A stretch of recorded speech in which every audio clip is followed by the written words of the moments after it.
Brothers, we will talk about a rule that applies to all the universe, including the solar system. So the atom has its electrons and it has its nucleus. Those electrons orbit around the center, which is called the nucleus. If there were no such nucleus, the atom could not exist and perform its functions. There cannot be a single atom without a nucleus, and the atom would scatter apart without it. It would be finished. And likewise, you will see that the sun, while circling around in itself, keeps the planets attached to itself. And those planets that are orbiting the sun, taking it as a center, enable life on our earth. All of this we're talking about is done in the name of Allah. Of course, they do not do it themselves. They don't have the power to do so. Allah does it for them. Allah does not even leave the ants without a leader, a commander. By the existence of that one leader, they become able to sustain themselves and survive in a systematic order. When that commander, that leader, dies, the anthill becomes bound to fall apart. Even in the water, the fish bear thousands of eggs, of all of which hatch together. Without their mother in shallow waters, they choose a leader amongst themselves.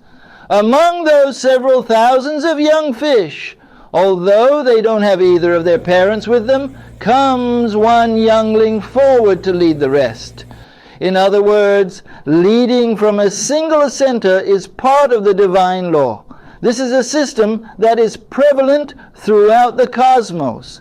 So, it is impossible for such a law to not apply in the case of our families.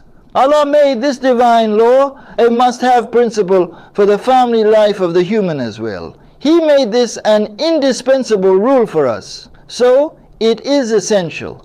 It is absolutely not possible for the wife and the husband to keep on with their lives if both the wife and the husband try to be in charge and have absolute control. May Allah protect us from such a situation.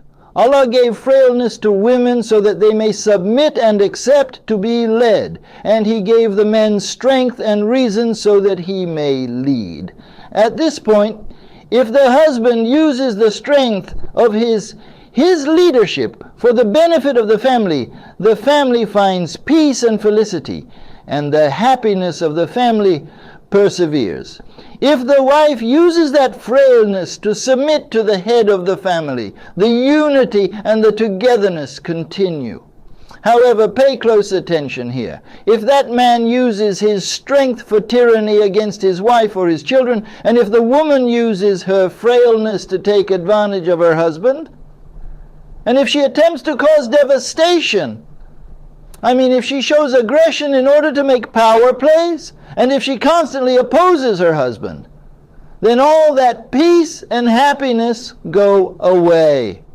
One can find no peace in that family. The unity and togetherness of that family cannot continue. Such a family would be bound to fall apart at any moment.